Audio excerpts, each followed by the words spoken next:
A paz do Senhor Jesus Cristo. Hoje nós continuaremos o nosso estudo na Epístola de Paulo a Tito, no capítulo 2, versículo 4 a 8.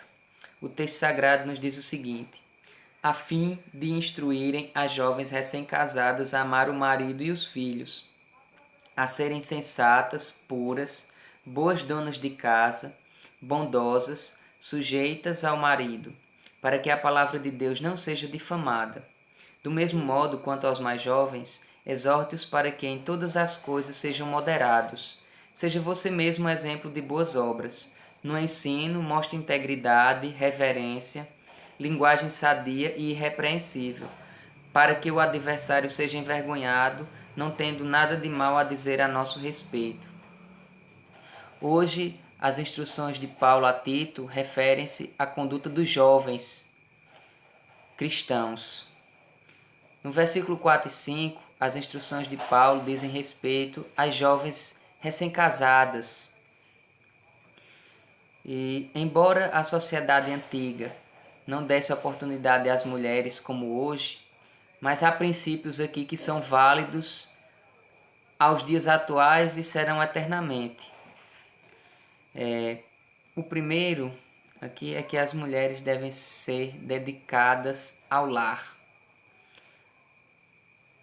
Essa expressão não significa dizer que a mulher não pode trabalhar, não significa dizer que ela não pode construir uma carreira profissional. O que isso quer dizer é que ela deve cuidar do seu lar. Provérbios 14 diz que a mulher sábia edifica a sua casa, porém a tola com as próprias mãos a destrói. Então, a mulher sábia, ela vai edificar o seu lar, cuidando dele, priorizando ele, embora possa ter ocupações profissionais fora do lar. Todavia, ela deve colocar a sua família em primeiro lugar sempre. O segundo princípio é que elas devem ser amáveis.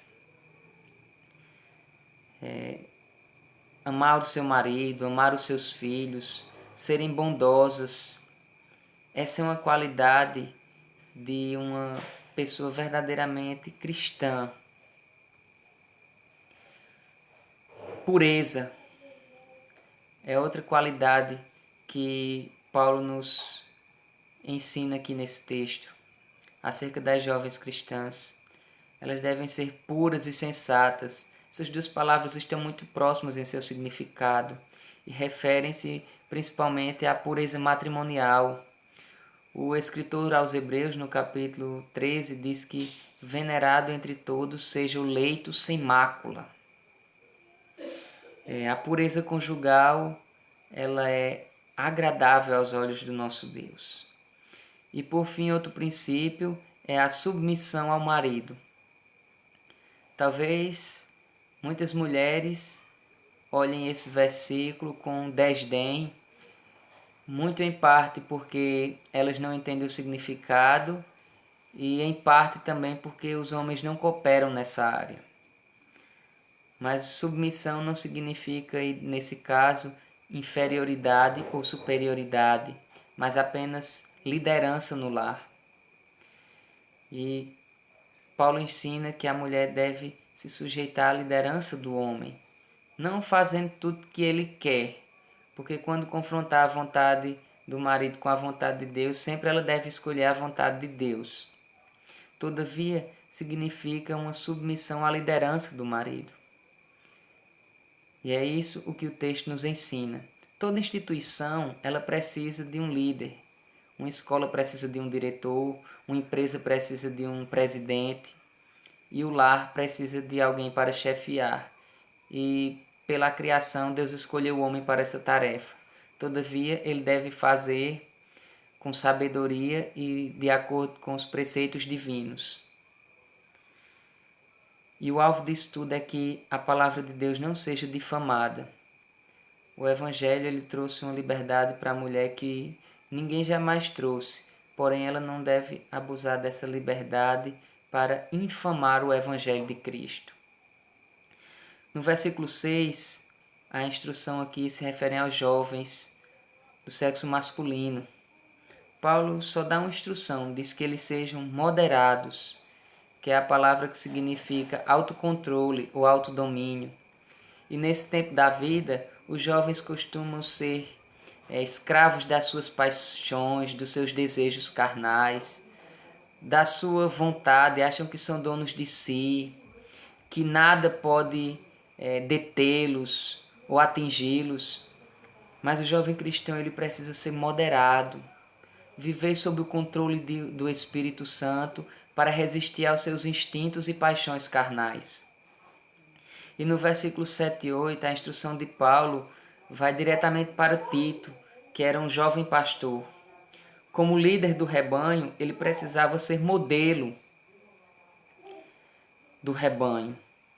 E Paulo nos diz que ele deve ser íntegro, ou seja, ter uma conduta íntegra, uma conduta santa, piedosa, para servir de modelo ao rebanho.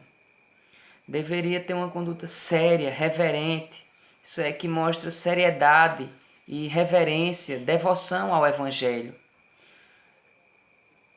Aqui vale para o mesmo ensino dos idosos, não significa dizer ser ranzinza, ser carrancudo, mas ao mesmo tempo nós estamos falando aqui de destinos eternos de pessoas. E nós nunca podemos levar na brincadeira o destino eterno de uma pessoa, porque passar uma eternidade no inferno não é algo de brincadeira, mas é algo muito sério. E por fim, o obreiro deve ter uma linguagem sadia, uma linguagem pura, para que o inimigo venha ser envergonhado. Aqui significa tanto pregar o evangelho em sua pureza, como ter uma linguagem sadia.